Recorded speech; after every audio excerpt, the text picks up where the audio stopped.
기쁜 밤 서울의 한 기업 건물에서 벌어진 충격적인 장면이 두 사람의 운명을 영원히 바꿔놓았습니다. HA 그룹의 CEO 한대현이 우연히 목격한 것은 자신이 상상조차 할 수 없었던 광경이었습니다. 청소부 여직원이 그의 갓난 딸에게 젖을 먹이고 있었던 것입니다. 분노와 당황 속에서 시작된 이 만남은 곧 두 사람 모두의 가장 깊은 상처와 마주하게 만들었습니다. 하지만 이것은 단순한 우연이 아니었습니다. 그 여성에게는 아무도 모르는 비밀이 숨겨져 있었고 그 비밀은 한대현의 과거와 놀라울 만큼 연결되어 있었습니다. 상실의 아픔을 안고 살아가던 두 사람이 만나면서 예상치 못한 진실들이 하나씩 드러나기 시작합니다. 그리고 그 진실은 모든 것을 뒤바꿀 만큼 충격적이었습니다. 사랑과 배신, 용서와 구원이 얽힌 이 놀라운 이야기는 당신의 마음을 완전히 흔들어 놓을 것이. 과연 이 두 사람에게 무슨 일이 일어났을까요? 그리고 그들의 운명적 만남이 가져온 결과는 무엇일까요? 지금부터 여러분이 상상할 수 없는 감동적인 이야기가 시작됩니다. 이 채널이 여러분께 의미 있는 이야기를 전해드릴 수 있도록 구독과 좋아요, 그리고 어디서 시청하고 계신지 댓글로 알려주세요. 새벽 3시 서울 강남구에 위치한 HA그룹 본사 건물은 깊은 침묵에 잠겨 있었다. 마치 거대한 무덤처럼 고요한 그 공간에서 유일하게 살아있는 존재는 43세의 CEO 한대현뿐이었다. 그의 발걸음은 대리석 바닥을 조심스럽게 올렸고 각 걸음마다 그의 심장 속 깊은 곳에서 울려 퍼지는 아픔이 더욱 선명해졌다. 대현은 원래 이 시간에 여기 있을 사람이 아니었다. 오늘 밤 중요한 해외 투자자들과의 만찬이 있었지만 갑작스럽게 취소되었다. 상대방의 사정이라고 했지만 사실 그는 안도했다. 요즘 그에게는 사람들과 마주하는 것조차 견디기 어려운 고통이었다. 특히 축하나 위로의 말을 건네는 사람들의 시선을 받는 것은 더욱 그랬다. 석 달 전 그의 아내 서연이 출산 도중 과다출호로 세상을 떠났다. 딸을 낳는 순간 아내는 영원히 그의 곁을 떠났다. 의사들은 드문 경우라고 누구의 잘못도 아니다라고 말했지만 대현에게는 그 모든 말들이 공허하게 들렸다. 왜 하필 서연이었을까? 왜 하필 그들의 첫 아이를 낳는 그 순간이었을까? 대현은 엘리베이터를 타고 27층으로 올라갔다. 그의 사무실이 있는 곳이었지만 오늘 밤 그는 일을 하러 온 것이 아니었다. 단지 집에 있으면 서연의 흔적들이 너무 생생해서 숨을 쉴 수 없었기 때문이다. 그녀가 직접 골라준 소파, 그녀가 심은 화분들, 그리고 무엇보다 그녀가 아기방을 꾸미며 행복했던 그 모든 순간들이 그를 짓눌렀다. 복도를 걷던 대현의 발걸음이 갑자기 멈췄다. 어디선가 아기 울음소리가 들려왔다. 처음에는 환청인 줄 알았다. 요즘 그는 종종 아기 울음소리를 듣고는 했다. 딸이 집에서 울대면 그는 어떻게 해야 할지 몰라. 당황하곤 했다. 서연이 없는 지금 그는 한없이 무력한 아버지일 뿐이었다. 하지만 울음소리는 계속되었다. 그것도 점점 더 가까워지고 있었다. 대현은 소리가 나는 방향을 따라 걸었다. 그의 심장이 빨라졌다. 이 시간에 회사에 아기가 있다는 것이 말이 되지 않았다. 보안팀에서도 아무 말이 없었는데 소리는 24층의 한 방에서 나고 있었다. 대현이 그 앞에 서자 가슴이 철렁했다.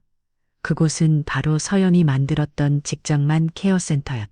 출산 후 직장으로 복귀하는 여직원들을 위해 서연이 직접 기획하고 만든 공간이었다. 수유실, 휴게실, 그리고 작은 놀이방까지 갖춘 곳이었다. 왜 여기서 아기 울음소리가 대현은 조심스럽게 문을 열었다. 그리고 그가 본 것은 평생 잊을 수 없는 장면이었다. 바닥에 앉아있는 한 여성이 있었다. 낡은 청소복을 입고 머리는 고무줄로 대충 묶여 있었다.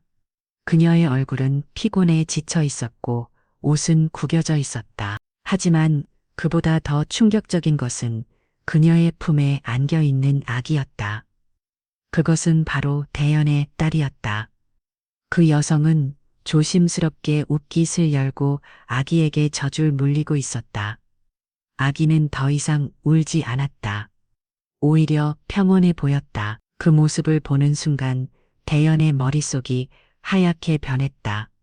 뭐 하는 겁니까? 대연의 목소리가 작은 방 안을 가득 채웠다. 여성은 깜짝 놀라 일어서려 했지만 품에 안긴 아기 때문에 움직이기 어려워했다. 그녀는 급하게 옷을 정리하며 고개를 숙였다. 저는 제 딸한테 뭘 하고 있는 겁니까? 당신이 누구길래? 대연의 분노는 정점에 달했다. 아내를 잃은 슬픔, 혼자 딸을 키워야 한다는 부담감. 그리고 지금 이 상황에 대한 당황함이 모두 섞여 폭발했다. 하지만 여성의 다음 말이 그를 멈추게 했다. 아기가 1시간 넘게 울고 있었어요. 아무도 오지 않아서 저는 그냥 달래주려고. 여성의 목소리는 떨리고 있었다. 그녀의 이름표를 보니 김혜진이라고 적혀 있었다. 야간 청소 담당자였다. 1시간 넘게 대연이 물었다. 네, 저는 3층 화장실을 청소하고 있었는데 아기 울음소리가 계속 들려서 처음에는 누가 오실 줄 알았는데 아무도 안 오시더라고요. 그래서 올라와 봤더니 혜진의 설명을 들으며 대연은 자신이 얼마나 무책임한 아버지였는지 깨달았다. 오늘 밤 그는 딸을 베이비시터에게 맡기고 나왔다. 하지만 베이비시터가 응급 상황으로 갑자기 나가게 되었고 회사 직원에게 부탁했던 것 같았다. 하지만 정확히 누구에게 부탁했는지 그리고 그 사람이 정말 아기를 제대로 돌보고 있는지 확인하지 않았다. 아기가 너무 많이 울어서 기저귀도 갈아주고 분유도 주려고 했는데 계속 울더라고요. 그래서 혜진은 말을 멈췄다. 그녀 자신도 왜 그런 행동을 했는지 명확히 설명할 수 없었다. 단지 울고 있는 아기를 보니 자동으로 몸이 움직였을 뿐이었다. 대연은 복잡한 감정에 휩싸였다. 분노, 당황, 그리고 동시에 이상한 안도감이 교차했다.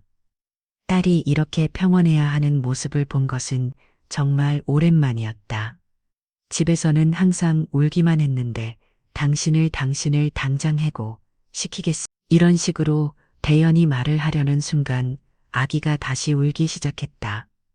혜진이 일어서면서 아기의 입에서 젖이 떨어지자 아기는 더욱 크게 울었다. 아, 안 돼. 대연은 급하게 딸을 안으려 했다. 하지만 아기는 그의 품에서도 계속 울었다.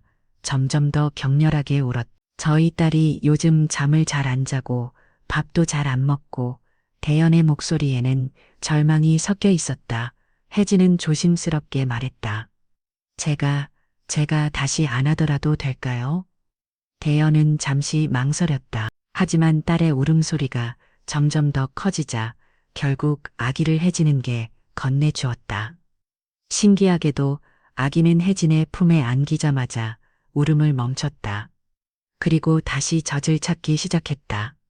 그 순간 방 안에는 깊은 침묵이 흘렀다. 대연은 이 상황을 어떻게 받아들여야 할지 몰랐다. 자신의 딸이 낯선 여자의 젖을 먹고 있다는 사실, 그리고 그것이 딸에게 유일한 위안이 되고 있다는 현실이 그를 혼란스럽게 했다. 혜진의 눈에는 눈물이 고여 있었다. 그녀는 아기를 내려다보며 무언가를 중얼거렸다. 그것은 아마도 자장가였을 것이다. 옛날 한국의 전통 자장가였다. 잠깐 대연이 혜진을 자세히 보았다. 당신 아이가 있습니까? 혜진은 고개를 끄다. 하지만 동시에 눈물이 흘러내렸다. 있었어요. 있었습니다. 그 말 속에 담긴 깊은 슬픔을 대연도 느낄 수 있었다. 있었다는 과거형. 그것이 의미하는 바를 그는 알 수 있었다. 순간 두 사람 사이에는 말로 표현할 수 없는 공감대가 형성되었다. 상실의 아픔을 아는 사람, 많이 느낄 수 있는 그런 연결감이었다. 대연은 의자에 털썩 주저앉았다. 분노는 어느새 사라지고 대신 깊은 혼란이 그를 감쌌다. 미안합니다. 그가 조용히 말했다. 소리를 질러서 혜진은 고개를 저었다. 아니에요, 당연하시죠. 저도 누군가 제 아이를 이렇게 안고 있다면 그녀는 말을 끝내지 못했다. 밤은 더욱 깊어갔고 두 사람은 그 작은 방에서 각자의 상처와 마주하고 있었다. 그리고 그들 사이에는 조용히 잠든 작은 생명이 있었다. 이 만남이 앞으로 그들의 삶을 어떻게 바꾼지 그들은 아직 알지 못했다. 다음 날 아침 한대현은 사무실에 앉아 창밖을 바라보며 밤새 잠 한 숨 못 잔 채로 어제 밤의 일을 되새기고 있었다. 그의 손에는 김혜진의 인사카드가 들려 있었다. 야간 청소팀 소속 30. 그것이 그가 그녀에 대해 하는 전부였다. 하지만 어젯밤 그 작은 수유실에서 벌어진 일은 단순한 정보로는 설명할 수 없는 무언가였다. 대현은 인사팀 차장인 박승호를 불렀다. 승호는 평소보다 일찍 출근한 대현의 모습에 놀랐지만 더욱 놀란 것은 그의 첫 번째 지시였다. 김혜진이라는 청소 직원을 당분간 업무에서 체외시키세요. 하지만 그 변은 그대로 지급하고 일에 대해서는 다른 누구에게도 말하지 마세요. 하지만 사장님, 무슨 일이 묻지 마세요. 그냥 하라는 대로 하세요. 승호는 더 이상 묻지 않았다.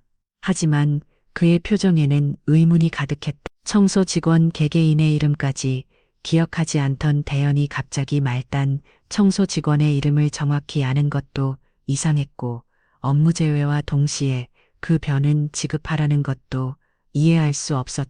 한편 혜진은 인천의 한 낡은 다세대 주택 지하에 있는 자신의 작은 방으로 돌아가고 있었다. 그녀의 집은 겨우 10억 남짓한 원룸이었고 습기 때문에 벽지 곳곳이 벗겨져 있었다. 하지만 그 좁은 공간의 한쪽 벽면에는 특별한 공간이 있었다. 작은 나무 선반 위에는 2019년 4월 15일이라고 적힌 작은 액자가 놓여 있었다. 액자 안에는 갓 태어난 아기 사진이 들어 있었고 그 옆에는 한 번도 신겨보지 못한 작은 아기 신발이 정성스럽게 놓여 있었다. 혜진은 좁을 켜고 그 앞에 무릎을 꿇었다. 준호야. 그녀의 목소리는 떨리고 있었다. 엄마가 오늘 이상한 일을 했어. 다른 아기에게 젖을 줬어. 그녀는 손으로 얼굴을 가리며 흔을 건다. 죄책감과 그리움이 복잡하게 얽혀 있었다. 준호는 그녀의 아들이었다. 미혼 모였던 혜진이 홀로 낳고 기른 소중한 아이였다. 하지만 생후 6개월 만에 갑작스러운 열병으로 세상을 떠났다. 혜진은 돈이 없어 제대로 된 병원에 가지 못했고 공공병원에서도 적절한 치료를 받지 못했다. 미안해 준호야. 엄마가 다른 아기를 안았어. 그런데 너무 울고 있더라. 꼭 네가 배고플 때 우는 것처럼. 혜진은 어젯밤의 일을 떠올렸다.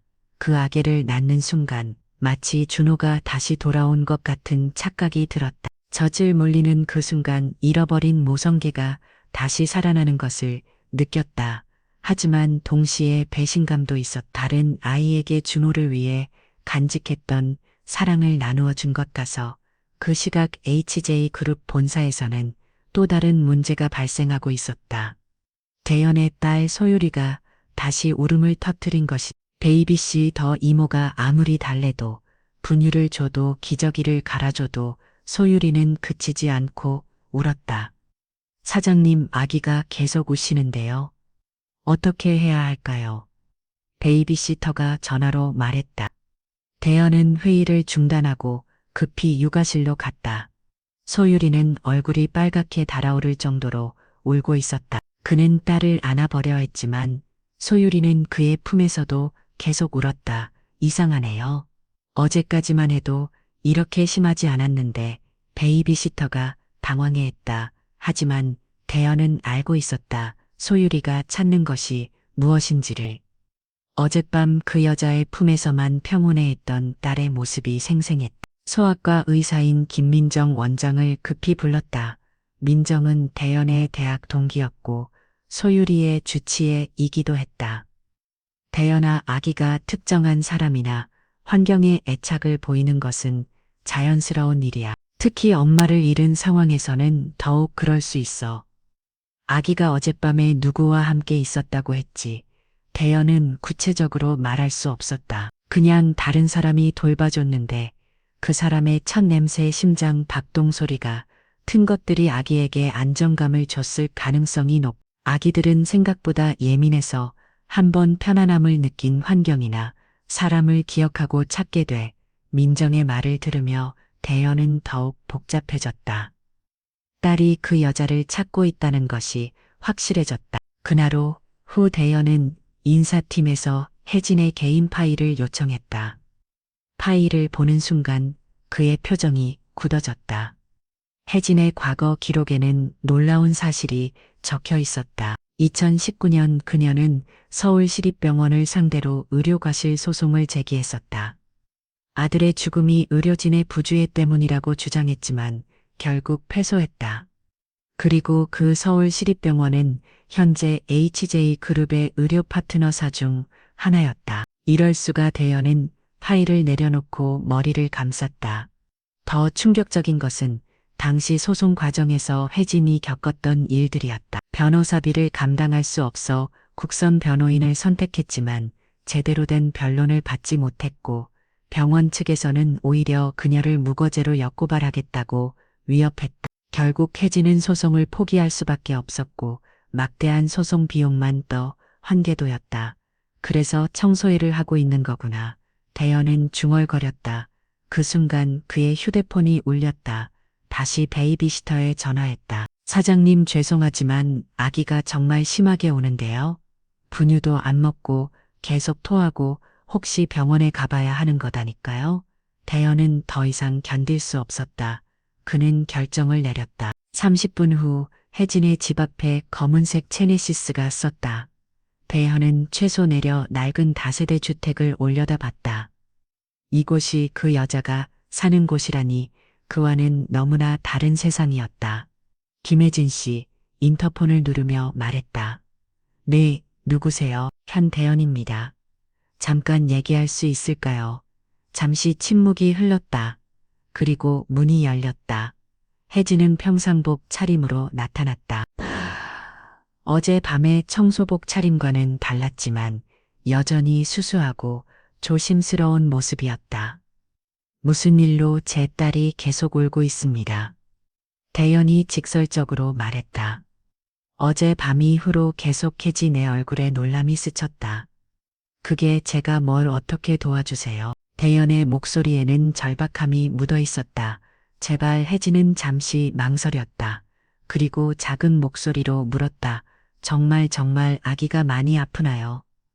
아무것도 먹지 않고 계속 울기만 해요. 의사도 별다른 이상이 없다고 하는데 혜지. 내 마음이 흔들렸다.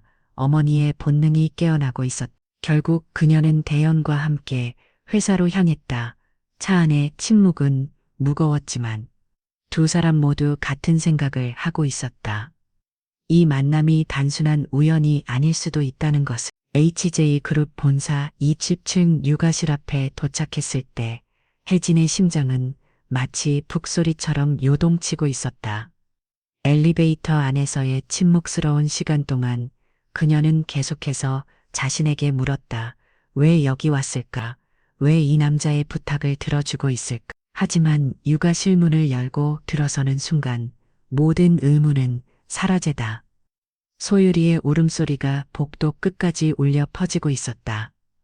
베이비시터는 땀을 흘리며 아기를 달래고 있었지만 소유리는 더욱 격렬하게 울부짖었다. 그 모습을 본 혜진의 가슴 한편이 찢어지는 것 같았다.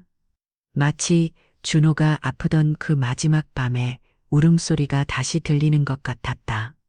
얼마나 오래 오셨어요? 혜진이 베이비시터에게 물었다. 거의 3시간이요. 중간에 잠깐 잠들었다가도 금방 깨서 다시 울고 정말 어떻게 해야 할지 모르겠어. 혜진은 조심스럽게 소유리에게 다가갔다. 아기의 얼굴은 울음으로 인해 빨갛게 달아올라 있었고 작은 주먹을 꽉 쥐고 있었다.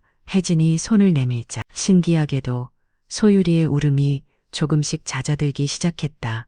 제가 안아봐도 될까요? 혜진이 대연을 바라보며 물었다. 대연은 고개를 끄다. 그의 눈에는 절판과 희망이 동시에 담겨 있었다. 혜진이 소유리를 품에 안는 순간 마법 같은 일이 일어났다. 아기는 완전히 울음을 멈추고 혜진의 가슴에 얼굴을 파묻었다. 그리고 작은 손으로 혜진의 옷을 꼭 옮겨주었다. 어떻게 베이비시터가 놀라며 중얼거렸다. 혜진은 아기를 안고 천천히 흔들어주며 작은 목소리로 자장가를 불러주기 시작했다. 자장자장 우리 아가 엄마 품에서 잠들어라. 그것은 그녀가 준호에게 불러주던 바로 그 자장가였다. 대연은 그 모습을 바라보며 복잡한 감정에 휩싸였다. 안도감과 동시에 묘한 질투심이 들었다. 자신의 딸이 낯선 여자에게 이토록 의존하고 있다는 사실이 아버지로서의 자존심을 상하게 했다. 하지만 동시에 딸이 평온해야 하는 모습을 보니 감사함도 느껴져다. 저 혜진이 조심스럽게 말을 꺼냈다.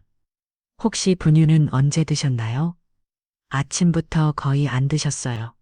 조금 먹다가 도와시고 베이시터가 대답했다. 혜진은 소유리의 상태를 살펴봤다. 기저귀도 확인하고 천도 재워봤다. 마치 숙련된 어머니처럼 자연스러운 동작이었다. 아기가 스트레스를 많이 받은 것 같아요. 환경 변화나 정서적 불안감 때문에 식욕이 떨어질 수 있거든요. 그럼 어떻게 해야 하죠?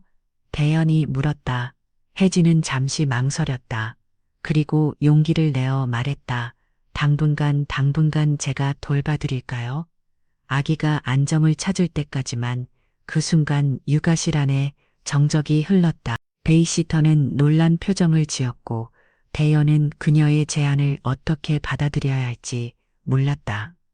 하지만 당신은 대연이 말을 시작했다. 저도 아이를 키워본 경험이 있어요. 혜진이 조용히 말했다. 물론 지금은 없지만 그녀의 목소리에 담긴 슬픔을 대연도 느낄 수 있었다. 다음 날 HJ그룹 임원 회의실에서는 긴급 회의가 열렸다. 대연이 내린 결정에 대해 논의하기 위해서였다. 사장님 정말 이해할 수 없습니다. 인사 담당 상무윤 최재혁이 목소리를 높였다. 청소 직원을 갑자기 아기 전담 케어로 발탁한다는 것은 그 여자에 대해 제대로 신원조회는 해보셨습니까? 경영 담당 전무인 김태준이 덧붙였다. 혹시 다른 목적이 있는 것은 아닐까요? 대연은 조용히 그들의 말을 들었다. 사실 그들의 우려가 전혀 이해되지 않는 것은 아니었다. 하지만 딸의 상태를 생각하면 다른 선택의 여지가 없었다. 김혜진 씨는 임시직으로 육아 도우미 역할을 하게 될 것입니다. 급여는 기존 청소 직급여의 3배로 책정하고 필요한 교육도 지원하겠습니다. 하지만 사장님 재혁이 다시 말하려 했지만 대연의 단호한 표정의 말을 멈췄다. 이 건에 대해서는 더 이상 논의하지 않겠습니다. 결정사항입니다. 회의실을 나서 임원들은 복도에서 수근거렸다. 사장님이 아직 상실의 충격에서 벗어나지 못하신 것 같다. 그 여자가 뭔가 의도가 있는 것 아닐까. 부잣집 호라비를 노리는 조심해야 할 것 같은데 회사 이미지에도 안 좋을 수 있어. 하지만 정작 혜진은 그런 소문들을 전혀 모르고 있었다. 그녀는 오직 소유리를 돌보는 일에만 집중하고 있었다. 며칠이 지나면서 혜진과 소유리 사이에 유대감은 더욱 깊어져다. 혜진은 회사에서 제공한 작은 휴게실에 머물며 24시간 소유리를 돌봤다. 아기는 혜진이 있을 때만 제대로 먹고 제대로 잤다. 어느 날 저녁 대연은 늦은 회의를 마치고 휴게실로 갔다. 문을 조심스럽게 열어보니 혜진이 소유리를 무릎에 앉히고 작은 목소리로 동화를 읽어주고 있었다. 한 옛날에 착한 토끼가 살고 있었어요. 토끼는 매일 당근을 심고 물을 주고 혜진의 목소리는 부드럽고 따뜻했다. 소유리는 혜진의 무릎에서 편안하게 앉아 그녀의 목소리에 집중하고 있었다. 대연은 문가에 서서 그 모습을 바라봤다. 이상하게도 마음이 편안해지다. 서연이 죽은 후 처음으로 느끼는 평화로움이었다. 아, 혜진이 대연을 발견하고 놀라며 일어졌다. 언제 오셨어요? 방금요, 계속하세요. 소율이가 좋아하는 것 같으니. 혜진은 다시 앉아 동화를 계속 읽어주었다. 대연도 옆자리에 앉았다. 이상하게도 어색하지 않았다. 마치 오래전부터 이런 시간을 함께 해온 것처럼 자연스러웠다. 김혜진 씨 동화가 끝난 후 대연이 말했다. 네, 고맙습니다. 정말로 혜진은 고개를 숙였다. 저야말로 이런 기회를 주셔서 감사해요. 기회라고 하기에는 대연이 망설였다.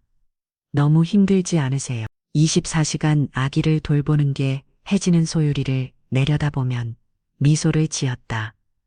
그것은 대연이 그녀에게서 본 첫 번째 진짜 미소였다. 힘들지 않아요. 오히려 행복해요. 그 순간 대연은 혜진은 눈에서 뭔가 다른 것을 보았다. 단순한 업무에 대한 만족이 아니라 진짜 모성애였다. 그녀가 소율이를 대하는 방식에서 진심을 느낄 수 있었다. 혹시 대연이 조심스럽게 물었다. 당신의 아이 이야기를 들어도 될까요? 혜진의 표정이 순간 어두워지다. 하지만 이상하게도 그녀는 거부하지 않았다. 준호였어요. 이름이 그녀가 작은 목소리로 말했다. 소율이처럼 예쁜 아기였는데 혜진은 준호의 이야기를 천천히 들려주었다.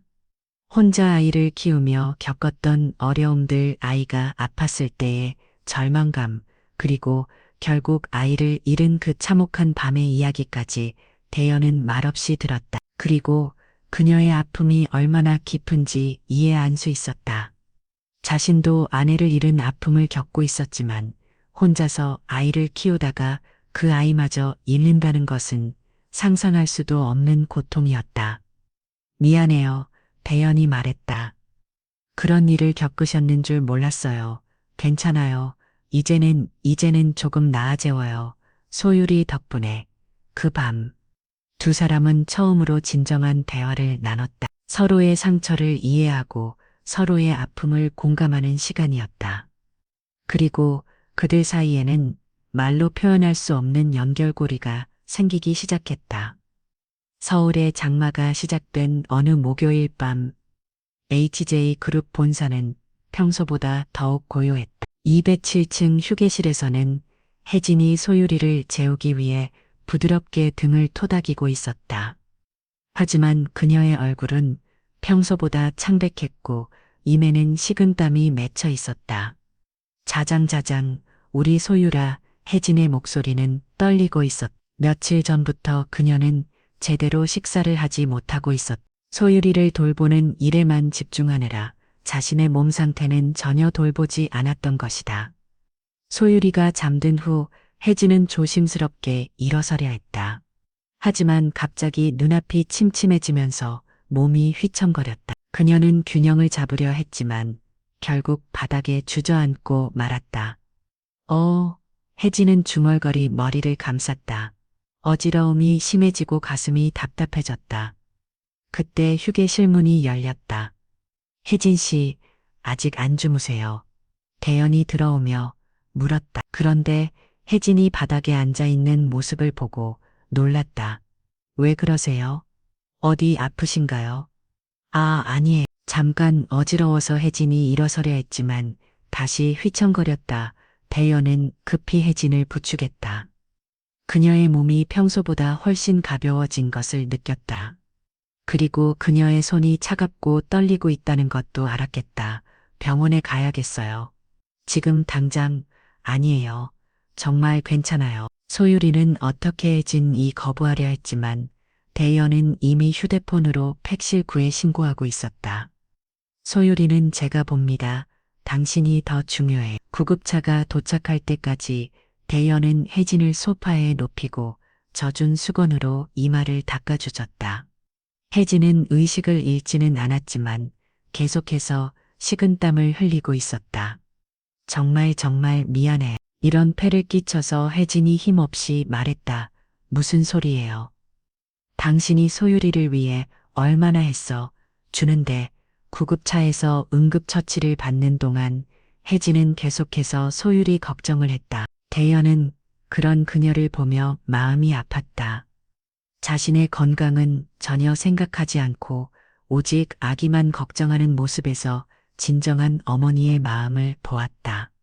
서울대학교 병원 응급실에 도착한 후 혜진은 즉시 응급처치를 받았. 혈액검사와 각종 검사를 받은 결과 의사의 진단은 충격적이었다. 환자분이 심각한 영양실조 상태입니다. 응급의 학과 이준석 교수가 대연에게 설명했. 별중 헤모글로빈 수치가 정상의 절반 수준이고 각종 비타민과 미네랄이 결핍되어 있어요. 언제부터 제대로 식사를 안 하셨는지 영양실조라고요. 대연은 믿을 수 없다는 표정이었다. 네, 이 정도면 몇 주간 거의 굽다시피 하신 것 같은데 지금 당장 입원해서 수액 치료와 영양 공급을 받아야 합니다. 대연은 충격을 받았다. 혜진이 자신의 건강을 희생해가며 소율이를 돌보고 있었다는 사실을 그제서야 깨달았다. 입원실에서 수액을 맞고 있는 혜진을 보며 대연은 복잡한 감정에 휩싸였다. 그동안 그녀가 얼마나 힘들었을지 상상도 하지 못했다. 그리고 동시에 자신이 얼마나 무관심했는지도 깨달았다. 사장님은 집에 가세요. 혜진이 약한 목소리로 말했다. 소율이가 걱정될 텐데 소율이는 괜찮아요. 지금은 당신이 더 걱정돼요. 그때 대연의 휴대폰이 울렸다. 인사팀 박승호 차장에 전화했다. 사장님 죄송한데 급한 일이 생겼습니다. 김혜진 씨의 과거 기록을 더 자세히 조사하던 중에 아직은 그런 얘기할 때가 아니에요. 아니요. 정말 중요한 일입니다. 2019년에 김혜진 씨가 제기했던 의료 과실 소송 건말인데요. 그 병원이 우리 회사와 연관이 있음. 대연의 표정이 굳어지다. 무슨 뜻이에요? 서울시립병원이요. 현재 우리 HA그룹의 주요 의료 파트너사 중 하나입니다. 그리고 더 충격적인 사실은 당시 그 소송을 무마시키기 위해 우리 회사의 법무팀이 개입했다는 기록이 남아 있어요. 대연은 전화를 끊고 주저앉았다. 머릿속이 하얗게 변했다. 다음 날 아침 대연은 회사 법무팀에서 2019년에 관련 자료를 모두 가져오라고 지시했다. 파일을 열어본 순간 그는 자신이 얼마나 끔찍한 진실과 마주하고 있는지 깨달았다. 김혜진의 아들 김준호는 생후 6개월의 고열로 서울시립병원에 입원했다. 하지만 응급실에서 제대로 된 처치를 받지 못한 채 6시간을 기다려야 했고 결국 류혈수막염으로 발전해 사망했다. 혜진은 병원의 과실을 주장하며 소송을 제기했다. 하지만 여기서 충격적인 사실이 드러났다. 서울시립병원은 당시 그룹으로부터 대규모 의료장비 납품 계약을 앞두고 있었다. 만약 의료과실 소송에서 지게 되면 이미지 타격으로 계약이 무산될 수 있었다. 그래서 HA 그룹의 법무팀이 은밀히 개입해 소송을 무마시켰던 것이다. 이런 일이 대연은 파일을 덮고 머리를 감쌌다. 더욱 충격적인 것은 당시 혜진이 겪었던 일들이었다. 병원 측에서는 오히려 그녀를 무거제로 역고발하겠다고 위협했고 국선 변호인은 제대로 된 변론도 하지 않았다. 결국 혜진은 소송을 포기할 수밖에 없었고 막대한 소송 비용만 또 안게 되었다. 그리고 그 모든 일의 배후에는 자신의 회사가 있었다. 대연은 즉시 병원으로 달려갔다. 혜진은 여전히 수액을 맞고 있었고 조금 나아진 것 같았다. 기분이 어떠세요? 대연이 물었다. 많이 나아져요. 내일이면 퇴원할 수 있을 것 같아. 대연은 혜진은 바라보며 말문이 막혔다. 어떻게 이야기해야 할지 몰랐다. 자신의 회사가 그녀의 아들을 죽음으로 몰고 간 일에 가담했다는 사실을 어떻게 말할 수 있을까? 혜진 씨 대연이 힘들게 입을 열었다. 당신의 아들 준에 대해 알고 있습니다. 혜진의 표정이 순간 굳어지다. 2019년에 서울시립병원에서 있었던 일 그리고 소송건도 알고 있어요. 혜진의 눈에 경계심이 떠올랐다. 왜 그런 걸 조사하신 건가요? 미안해요. 대연이 말했다. 정말 미안해요. 뭐가 미안하다는 건가요? 그냥 호기심으로 제 과거를 파헤치신 건가요? 아니에요. 그게 아니라 대연은 깊게 숨을 쉬었다. 제 회사가 HJ 그룹이 그 일에 연관되어 있었어요. 혜진의 얼굴이 창백해제다. 당시 서울시립병원과 저희 회사 사이에 큰 계약이 있었고 소송이 문제가 되자 저희 법무팀이 개입해서 당신의 소송을 무마시켰습니다. 혜진은 말없이 대연을 바라봤. 그녀의 눈에는 배신감과 분노 그리고 깊은 상처가 동시에 나타났다. 그러니까 혜진의 목소리가 떨렸다. 제 아들이 죽은 것도 제가 정의를 찾지 못한 것도 모두 당신 회사 때문이라는 거예요. 대연은 대답할 수 없었다. 그는 무릎을 꿇고 혜진 앞에 엎드렸다. 미안합니다. 정말 미안합니다. 저는 그런 일이 있었는지도 몰랐어요. 하지만 그게 변명이 될 수는 없죠. 제가 책임지겠습니다. 혜진은 눈물을 흘리며 그를 바라봤다. 분노와 슬픔, 그리고 허탈감이 복잡하게 섞인 눈물이었다. 당신이 책임진다고 해서 제 아들이 돌아오나요? 제가 잃은 시간들이 돌아오나요? 대연은 아무 말도 할 수 없었다. 그는 그저 그녀 앞에 무릎을 꿇은 채로 눈물을 흘릴 뿐이었다. 병실에는 깊은 침묵이 흘렸다. 두 사람은 각자의 아픔과 죄책감에 잠겨 있었다. 그리고 그들 사이에 쌓여가던 신뢰는 한순간에 무너져 내렸다. 혜진이 병원에서 퇴원한 지 사흘째 되는 월요일 아침 서울 전체가 하나의 소문으로 들끓고 있었다. 인터넷 포털 사이트 메인 화면에는 충격적인 헤드라인이 떠 있었다. HJ그룹 CEO 한대현, 청소부 여직원과 동거 의혹, 재벌과 스캔들, 아내 잃은 CEO의 충격적 선택, 신분 차이 뛰어넘은 사랑, 아니면 일시적 착각. 기사와 함께 공개된 사진들은 더욱 충격적이었다. 대연이 혜진을 부축해서 구급차 태우는 모습, 병원에서 그녀를 간병하는 모습, 그리고 회사 휴게실에서 함께 소유리를 돌보는 모습까지. 마치 누군가가 의도적으로 그들을 미행하며 찍은 것처럼 완벽한 앵글의 사진들이었다. HJ그룹 본사 앞에는 새벽부터 기자들이 몰려들기 시작했다. 방송사 중계 차량들이 줄을 서고 카메라 플래시가 끊임없이 터져다. 한대연 회장님, 청소부 여직원과의 관계에 대해 한 말씀 해주세요. 회사 경영의 문제는 없습니까? 투자자들의 우려에 대해서는 어떻게 생각하시나요? 27층 CEO실에서 이 모든 광경을 내려다보고 있던 대연의 얼굴은 창백했다. 그의 책상 위에는 이미 수십 통의 전화와 메시지가 쌓여 있었다. 투자자들의 항의, 이사회 멤버들의 긴급 소집 요청, 그리고 언론사들의 인터뷰 요청까지. 사장님, 어떻게 하시겠습니까? 비서실장 정미경이 조심스럽게 물었다. 그녀의 얼굴에도 걱정이 가득했다. 김혜진 씨는 어디 계시나요? 뷰게실에 계십니다. 아기를 돌보고 계시는데 기자들이 몰려와서 건물 밖으로는 나가지 못하는 상황입니다. 대연은 급히 휴게실로 향했다. 복도를 걸으며 그는 직원들의 시선을 느낄 수 있었다. 호기심 어린 눈빛, 걱정스러운 표정, 그리고 어떤 이들의 눈에서는 노골적인 비난까지. 휴게실 문을 열자 혜진이 소유리를 안고 창가에서 아래를 내려다 보고 있었다. 그녀의 어깨는 작게 떨리고 있었다. 혜진 씨, 혜진이 돌아보았다. 그녀의 눈은 빨갛게 부어 있었고 얼굴은 창백했다. 저 때문에 이런 일이 생긴 거죠. 혜진의 목소리는 떨렸다. 아니에요. 당신 잘못이 아니에요. 하지만 저는 그냥 청소부일 뿐인데 제가 여기 있으면 안 되는 거 아닌가요? 대연은 그녀 앞에 앉았다. 혜진 씨, 저를 보세요. 혜진이 고개를 들었다. 당신이 소유리를 위해 해준 일들을 생각해 보세요. 제가 얼마나 감사하고 있는지 아세요? 하지만 사람들이 혜진이 창밖을 가리켰다. 저렇게 많은 기자들이 와서 회사에 피해를 주고 있잖아요. 그때 휴게실 문이 급하게 열렸다.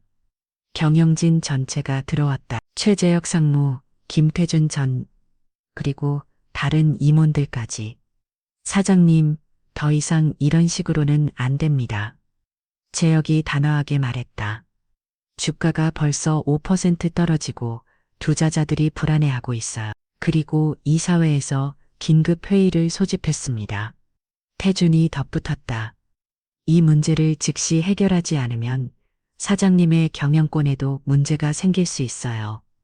혜진은 그들의 말을 들으며 점점 더 움츠러들었. 소유리를 더욱 꽉 안으며 고개를 숙였다. 해결책은 간단합니다. 재혁이 차갑게 말했다. 김혜진 씨가 즉시 사직하시면 돼요. 그리고 앞으로 일체 접촉하지 않는다는 서약서를 쓰시고 잠깐요. 대연이 일어섰다. 함부로 말하지 마세요. 사장님, 지금이 개인적인 감정을 앞설 때가 아닙니다. 태준이 목소리를 높였다. 회사가 무너질 수도 있는 상황이에요. 그때 혜진이 조용히 일어섰. 그녀는 소유리를 대연에게 건네주며 말했다. 제가 나가겠어요. 혜진 씨 괜찮아요. 사실 저도 이런 상황이 계속되면 안 된다는 걸 알고 있었어요. 혜진의 목소리는 담담했지만 그 속에 깊은 슬픔이 배어 있었다. 소유리는 이제 저 없이도 잘 클 거예요. 처음보다 많이 안정되었거든요. 아니에요. 소유리는 당신이 필요해요. 혜진은 미소를 지으려 했지만 눈물이 흘러내렸다. 사장님도 아시잖아요. 제가 여기 있으면 안 된다는 걸. 그 순간 소유리가 울음을 터뜨렸다. 마치 무슨 일이 일어나고 있는지 아는 듯한 절규였다. 보세요, 재혁이 냉정하게 말했다. 이런 혼란이 계속되면 아이에게도 좋지 않아요. 혜진은 울고 있는 소유리를 바라보며 마음이 찢어지는 것을 느꼈다. 하지만 그녀는 결심을 굳혔다. 내일부터 출근하지 않겠습니다. 혜진이 말했다. 그리고 다시는 소유리를 보지 않겠어요. 혜진 씨, 그럴 필요 없어요. 대연이 절박하게 말했다. 하지만 혜진은 이미 가방을 챙기고 있었다. 그녀는 휴게실을 나서 묘 마지막으로 소유리를 바라봤다. 잘 자라라, 우리 소유라. 그녀가 속삭였다. 혜진이 나간 후 휴게실에는 무거운 침묵이 흘렀다. 소유리는 계속 울고 있었고 대연은 어쩔 줄 몰라 했다. 그날 밤 혜진은 인천의 자신의 작은 방으로 돌아왔다. 하지만 잠들 수 없었다. 소유리의 울음소리가 계속 귀가에 맴돌았다. 그리고 대연의 절망스러운 표정도 잊을 수 없었다. 다음 날 아침 혜진은 편지 한 장을 썼다. 사장님께 소유리가 제대로 먹지 않으면 따뜻한 우유에 꿀을 조금 타서 주세요. 그리고 잠들기 전에는 항상 자장가를 불러주세요. 자장자장 우리 아가라는 노래를 좋아해요. 제가 없어도 소유리는 잘 클 겁니다. 사장님이 진심으로 사랑해 주시니까요. 저는 잠시만 소유리의 엄마 역할을 했을 뿐이에요. 진짜 부모는 사장님이시니까 걱정하지 마세요. 그동안 정말 감사했습니다. 김혜진 드림 편지를 다 쓴 후 혜진은 준호의 재단 앞에 앉았다. 준호야, 엄마가 또 다른 아기와 헤어지게 됐어.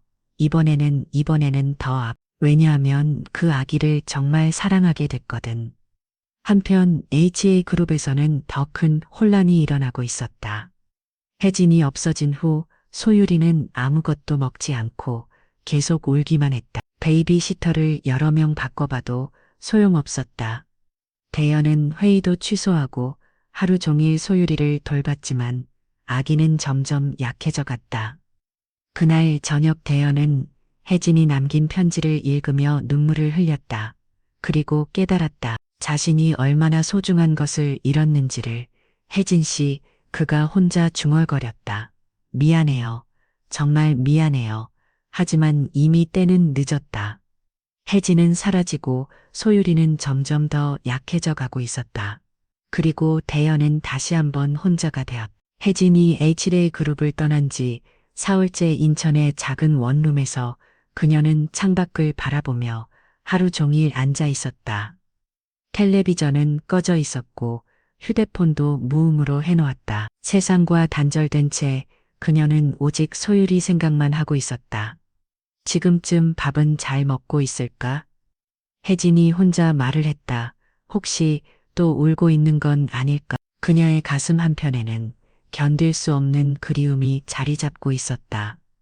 소율이의 작은 손이 자신의 옷을 꼭 주던 감촉, 젖을 먹으며 자신을 올려다보던 그 맑은 눈동자, 그리고 자장가를 들으며 편안하게 잠들던 모습까지 모든 것이 생생했다. 준호의 재단 앞에서 혜진은 매일 밤 촛불을 켜고 기도했다.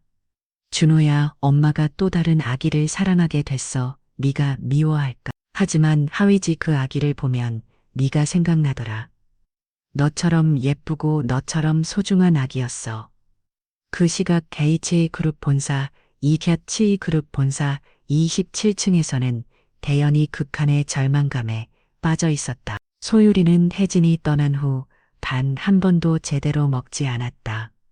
분유를 입에 대기만 해도 토했고 하루 종일 울기만 했다. 소아과 김민정 원장을 다시 불렀지만 그녀도 할 수 있는 말이 별로 없었다. 대연아, 아기가 심각한 분리불안 증상을 보이고 있어. 특정 사람에 대한 애착이 너무 강해진 상태야. 민정이 걱정스럽게 말했다. 그럼 어떻게 해야 하죠? 솔직히 말하면 그 사람을 다시 만나게 해주는 것이 가장 확실한 방법이야. 아니면 시간이 많이 걸리더라도 점진적으로 적응시켜야 해. 하지만 시간은 대연의 편이 아니었다. 소율이는 점점 더 약해져 갔고 체중도 눈에 띄게 줄었다. 그날 오후 대연은 중요한 투자자 회의가 있었다. 해외 펀드사 대표들과의 만남이었는데 회사의 미래를 좌우할 수 있는 중요한 자리였다. 회의실에는 긴장된 분위기가 흘렀다. 스캔들로 인한 주가 하락과 이미지 타격으로 투자자들의 신뢰를 회복하는 것이 급선무였다. 미스터 한 최근 개인적인 문제로 인해 회사 경영에 차질이 생기고 있다는 보고를 받았습니다. 미국 펀드사 대표인 존슨이 날카롭게 물었다. 그런 일은 없습니다. 회사 경영과 사생활은 완전히 분리하고 있습니다. 대연이 답했다. 하지만 그의 목소리에는 확신이 부족했다. 실제로 며칠 동안 그는 소율이 때문에 제대로 업무에 집중할 수 없었다. 하지만 주가는 이미 15% 하락했고 언론에서는 연일 부정적인 기사를 내보내고 있지 않습니까? 일본 투자사 대표가 추궁했다. 대연이 답하려는 순간 그의 휴대폰이 울렸다. 베이비시터의 전화였다. 죄송합니다. 잠깐. 대연이 전화를 받으려 했지만 투자자들의 시선이 차가워제다. 미스터 한 지금 이 중요한 자리에서 사적인 전화를 받으시는 겁니까? 존슨이 불쾌한 표정을 지었다. 대연은 전화를 끊었다. 하지만 불안감이 그를 엄습했다. 베이비시터가 이 시간에 전화한다는 것은 분명 응급 상황이었다.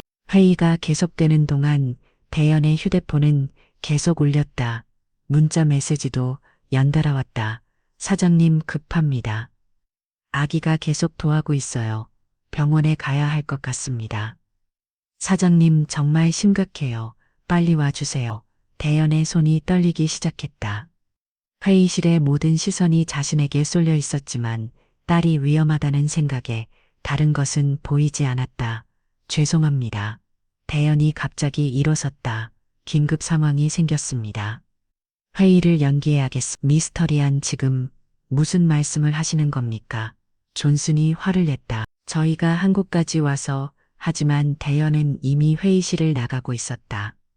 투자자들의 분노의 찬 목소리가 뒤에서 들렸지만 그는 돌아보지 않았다. 엘리베이터에서 27층으로 올라가는 동안 대연의 심장은 터질 것 같았다. 문이 열리자마자 휴게실로 달려갔다. 소율아. 대연이 문을 열며 외쳤다. 베이비시터는 울고 있는 소유리를 안고 당황하고 있었다. 아기의 얼굴은 창백했고 입술이 바짝 말라 있었다. 어떻게 된 거예요? 아침부터 계속 도와시더니 지금은 쭉 늘어져서 열도 나는 것 같아요. 대연이 소유리를 앉아 아기의 몸이 평소보다 뜨거웠다. 그리고 너무나 가벼웠다. 병원에 가야 해요. 지금 당장 하지만 그 순간 대연의 머릿속에 한 사람이 떠올랐다. 혜진이었다. 소유리가 이렇게 아픈 상황에서도 그는 혜진을 찾고 있었다. 아니, 정확히는 소유리가 혜진을 찾고 있다는 것을 알았다. 잠깐 대연이 휴대폰을 꺼냈다. 혜진의 번호를 찾았지만 선뜻 전화를 걸 수 없었다. 자신이 그녀를 어떻게 되었는지 어떤 상처를 줬는지 알고 있었기 때문이다. 하지만 소유리의 상태가 심각해지자 대연은 결국 전화를 걸었다. 한참 후에 혜진이 전화를 받았다. 여보세요, 혜진 씨, 저 한대연입니다. 전화 너머로 침묵이 흘렀다. 소유리가 많이 아파요. 계속 토하고 밥도 안 먹고 제발 도와주세요. 저는 혜진의 목소리가 떨렸다. 저는 이미 그곳과는 상관없는 사람이에요. 혜진 씨, 제발요. 소유리는 당신이 필요해요. 혜진은 전화를 끊었다. 하지만 10분 후 그녀는 다시 전화를 걸었다. 어느 병원에 계세요? 1시간 후 서울대학교 병원은 급실에서 혜진과 대연이 다시 만났다. 혜진은 서둘러 온 듯 단정하지 못한 모습이었지만 소유리를 보는 그녀의 눈빛은 여전히 따뜻했다. 소유라 혜진이 아기에게 다가가자 신기하기도 소유리가 눈을 떴다. 혜진이 아기를 낳는 순간 소유리는 울음을 멈췄다. 그리고 혜진의 가슴에 얼굴을 파묻었다. 역시 대연이 중얼거렸다. 의사는 소유리의 상태를 검사한 후 말했다. 탈수 증상이 심합니다. 즉시 수액을 공급해야 해요. 하지만 다행히 큰 이상은 없습니다. 소유리가 수액을 맞는 동안 혜진은 줄곧 아기 격에서 자장가를 불러주었다. 대연은 그 모습을 바라보며 깨달았다. 자신이 얼마나 어리석었는지를. 혜진 씨, 대연이 조심스럽게 말했다. 네, 돌아와 주세요. 제발. 혜진은 고개를 저었다. 안 돼요. 다시 그런 일이 반복될 뿐이에요. 아니에요. 이번에는 다를 거예요. 제가 지켜드릴게요. 하지만 혜진의 마음은 이미 굳어져 있었다. 너무 많은 상처를 받았고 너무 많은 것을 잃었다. 소유리가 안정되면 저는 가겠어요. 그리고 다시는 만나지 말아요. 대연은 그녀의 결심이 확고하다는 것을 알 수 있었다. 그리고 그것이 모두 자신 때문이라는 것. 소유리가 잠든 후 혜진은 조용히 병실을 나섰다. 대연이 뒤따라 나왔지만 그녀는 돌아보지 않았다. 혜진 씨, 혜진은 걸음을 멈췄다. 하지만 돌아보지는 않았다. 미안해요. 정말 미안해요. 혜진의 어깨가 작게 떨렸다. 하지만 그녀는 다시 걸어가기 시작했다. 그날 밤 대연은 소유리 곁에서 밤을 새웠다. 그리고 깨달았다. 자신이 세상에서 가장 소중한 두 사람을 모두 잃었다는 것을. 병원에서 돌아온 지 사흘 후 대연은 자신의 사무실에서 창밖을 바라보며 깊은 생각에 잠겨 있었다. 소유리는 혜진과 함께한 그 몇 시간 동안 완전히 회복되었지만 그녀가 떠난 후 다시 예전 상태로 돌아갔다. 밥을 거부하고 밤새 울며 아무도 받아주지 않는 상태였다. 책상 위에는 쌓인 서류들이 있었다. 투자 계약 해지 통보서, 이사회 긴급 소집 공문, 그리고 언론사들의 압박 공문까지. 모든 것이 그의 결정을 기다리고 있었다. 사장님, 비서실장 정미경이 조심스럽게 들어왔다. 이사회에서 오늘 오후 3시에 긴급 회의를 소집했습니다. 사장님의 해명을 듣고 싶다고 하는데요. 대연은 고개를 끄덕였다. 이미 예상했던 일이었다. 그리고 김혜진 씨 관련해서 더 이상 언급하지 말라는 압박이 심해지고 있습니다. 특히 최대 주주인 김 회장님께서 직접 연락을 주셨어요. 김 회장은 HJ그룹의 창립자이자 대연의 장인이었다. 서연의 아버지이기도 했다. 알겠습니다. 오후 3시에 HJ그룹 이사회실에는 긴장된 분위기가 흘렀다. 10명의 이사진이 모두 참석했고 그들의 표정은 하나같이 심각했다. 한대연 사장, 김철수 회장이 단호한 목소리로 말했다. 이번 사태에 대해 해명해 주시기 바랍니다. 대연은 천천히 일어섰다. 죄송합니다. 제 개인적인 문제로 회사에 피해를 끼쳤습니다. 개인적인 문제라고 하셨는데 최재혁 상무가 나섰다. 청소부 직원과의 부적절한 관계가 단순한 개인 문제입니까? 부적절한 관계가 아닙니다. 대연이 분명하게 말했다. 김혜진 씨는 제 딸을 돌봐준 은인입니다. 하지만 언론에서는 다르게 보도하고 있습니다. 또 다른 이사가 말했다. 회사 이미지에 치명적인 타격을 주고 있어요. 김 회장이 손을 들어 조용히 하라는 신호를 보냈다. 대연아. 그의 목소리는 차갑고 무거웠다. 서연이가 죽은 후 네가 힘들어하는 것은 이해한다. 하지만 그렇다고 해서 회사를 이런 식으로 위험에 빨들여서는 안 된다, 아버님. 즉시 그 여자와의 관계를 정리하고 언론에 사과 성명을 발표해라. 그리고 당분간 경영일선에서 물러나 있어라. 이사회실이 조용해졌다. 모든 사람들이 대연의 반응을 기다리고 있었다. 대연은 잠시 눈을 감았다. 그리고 서연이를 생각했다. 아내라면 이 상황에서 어떤 조언을 해주었을까? 그녀는 항상 옳은 것이 무엇인지 알고 있었다. 죄송하지만 그럴 수 없습니다. 대연이 조용히 말했다. 뭐라고? 김 회장의 목소리가 높아지다. 김혜진 씨는 제 딸의 생명을 구해준 사람입니다. 그리고 저는 그분께 씻을 수 없는 죄를 지었습니다. 무슨 소리를 하는 거냐? 대연은 깊게 숨을 쉬었다. 그리고 결심했다. 내일 기자회견을 열겠습니다. 모든 진실을 밝히겠습니다. 이사회실이 술렁이었다. 대연아 정신 차릴. 김 회장이 소리쳤다. 지금 무슨 말을 하는 건지 알고 있느냐? 네, 정확히 알고 있습니다.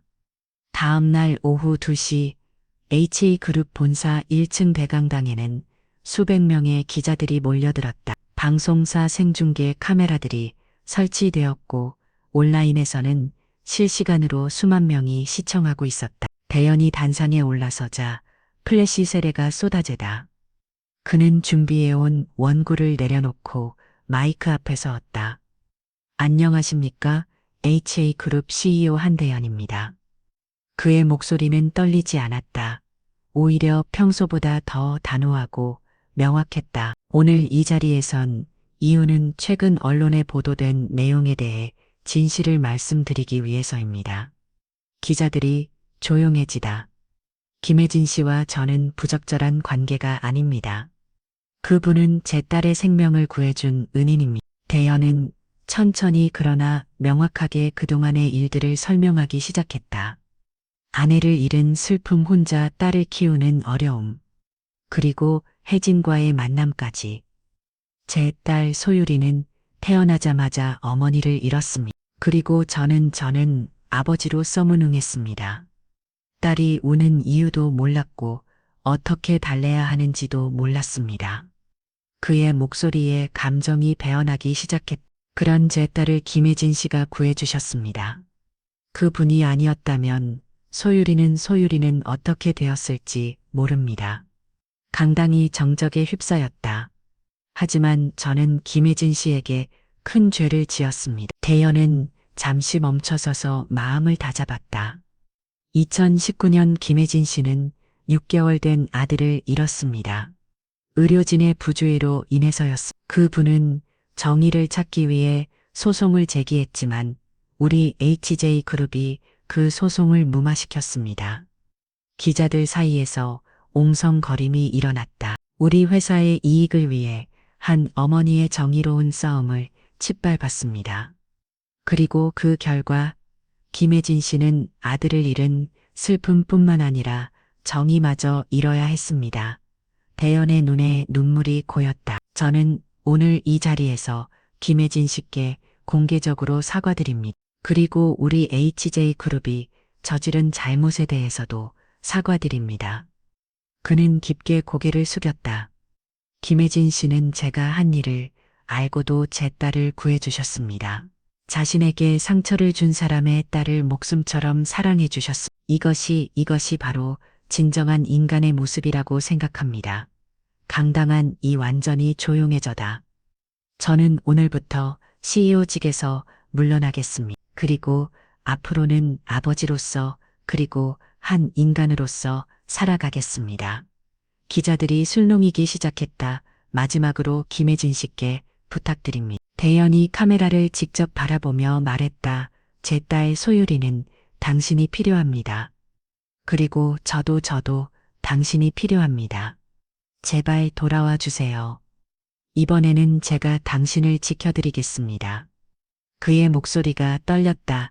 김혜진 씨 사랑합니다. 그 순간 강당 안은 완전한 정적에 휩싸였다. 수백 개의 카메라가 대연을 향해 있었지만 그는 오직 한 사람만을 생각하고 있었다. 인천의 작은 원룸에서 텔레비전을 보고 있던 혜진은 눈물을 흘리며 화면 속의 대연을 바라보고 있었다. 그의 진심이 느껴져다. 그리고 동시에 두려움도 느껴져다. 전국의 시청자들은 숨을 죽이고 이 전례 없는 기자회견을 지켜보고 있었다. 인터넷에는 댓글들이 복주하기 시작했다. 진짜 사랑이다. CEO가 이렇게까지 할 수 있나? 저 여자가 부럽다. 이게 진정한 남자다. 대연은 단상에서 내려와 기자들의 질문을 받지 않고 조용히 회장을 나섰다. 그의 인생에서 가장 중요한 고백을 마친 후였다. 이제 남은 것은 혜진의 답변뿐이었다.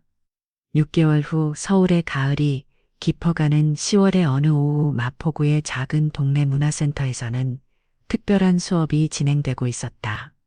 함께하는 엄마 교실이라는 이름의 작은 강의실에서 6명의 젊은 엄마들이 둥글게 앉아 있었다. 그들 앞에는 각자의 아기들이 담요 위에서 잘거리고 있었고 교실 한쪽에서는 부드러운 멜로디가 흘러나오고 있었다.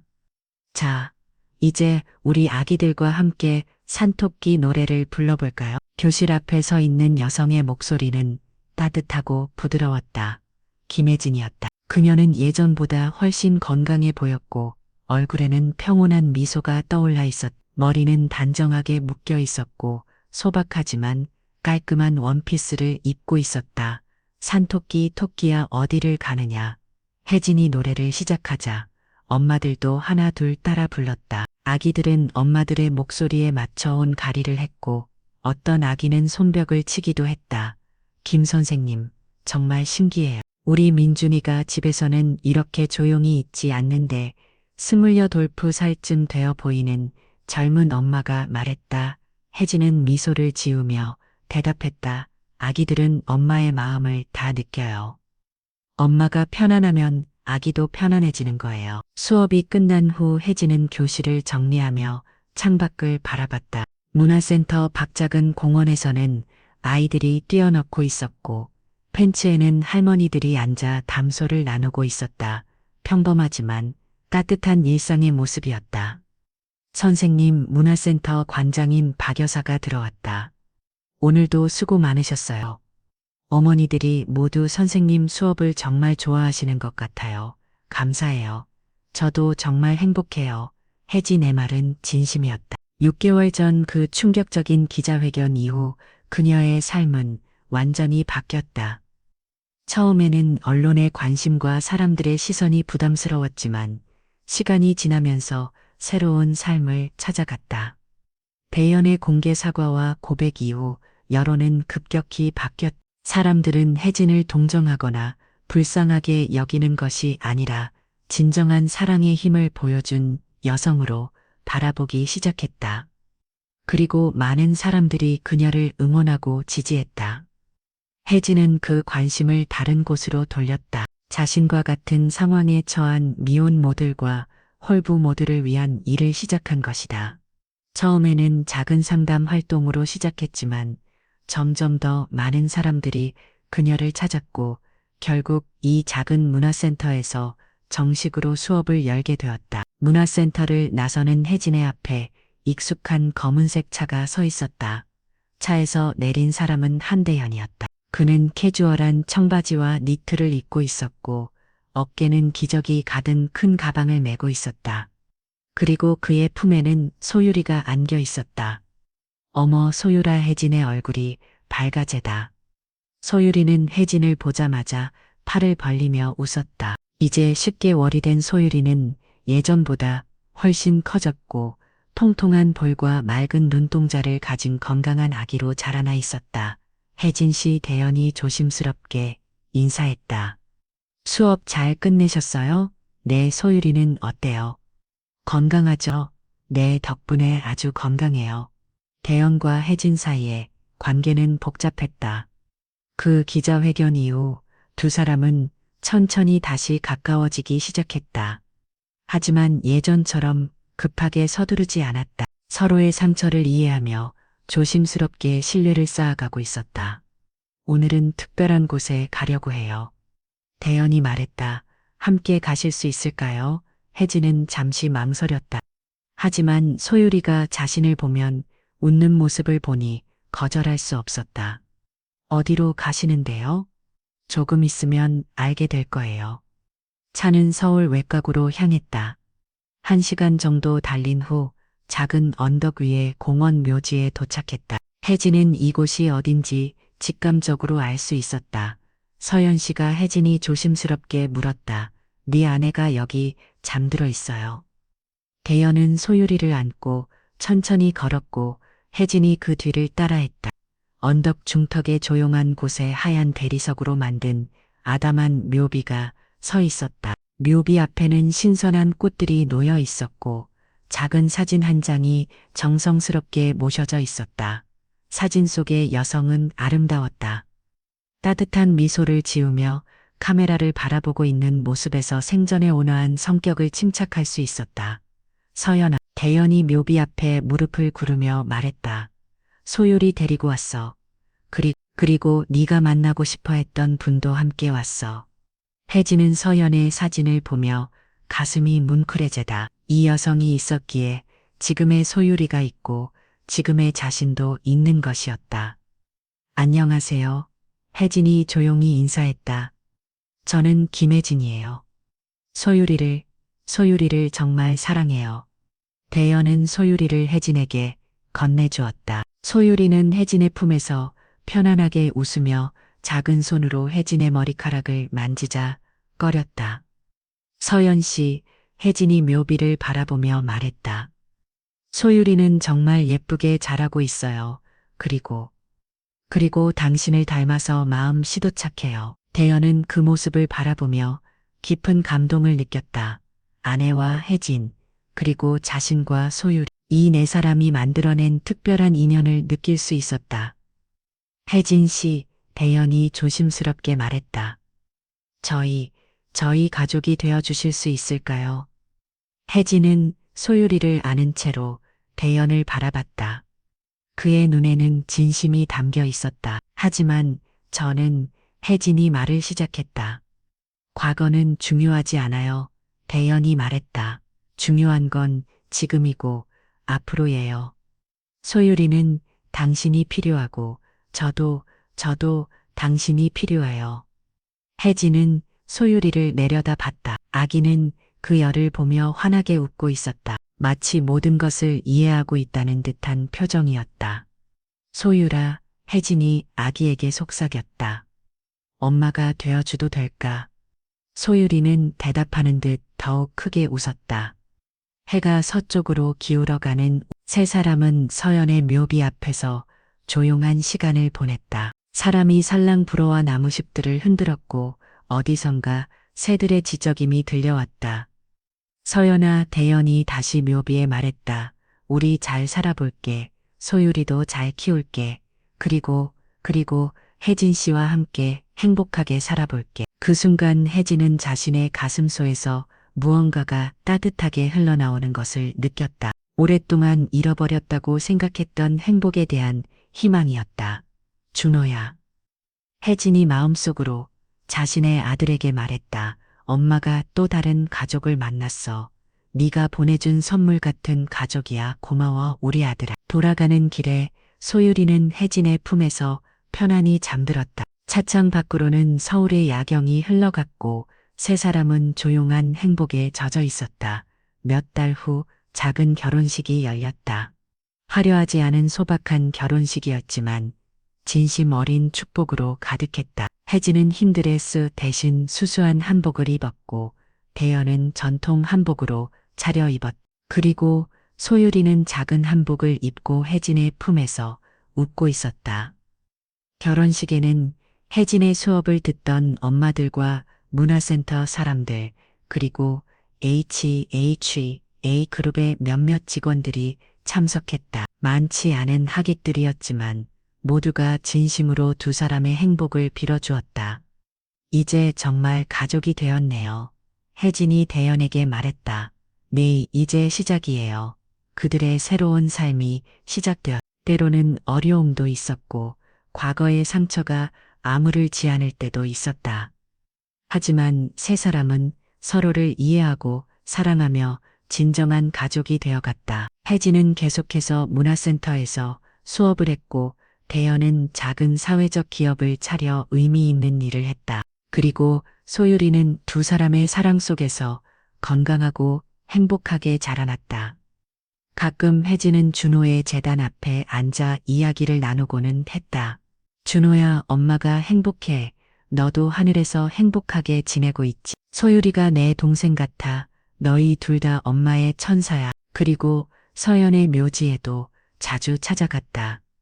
소율이와 함께 꽃을 가져다 두고 서연에게 소율이의 근황을 전해주곤 했다. 때로는 상실이 새로운 만남을 가져다 주기도 한다. 깊은 아픔이 더 깊은 사랑을 가능하게 하기도 한다. 혜진과 대연, 그리고 소율이의 이야기는 그런 진실을 보여주는 이야기였다. 마음으로 보는 사람은 언제나 구원을 찾는다. 그리고 진정한 사랑은 모든 상처를 치유할 수 있다. 뒤엔 이 이야기는 우리에게 깊은 질문을 던집니다. 만약 당신이 한대연의 자리에 있었다면 사회의 시선과 회사의 압박 속에서도 진실을 말할 용기를 가졌을까요? 그리고 혜진의 입장이었다면 자신에게 상처를 준 사람의 아이를 진심으로 사랑할 수 있었을까요? 때로는 가장 깊은 상처에서 가장 아름다운 사랑이 피어나고 가장 어두운 순간에 가장 밝은 희망의 빛이 찾아옵니다. 진정한 사랑은 조건이 없습니다.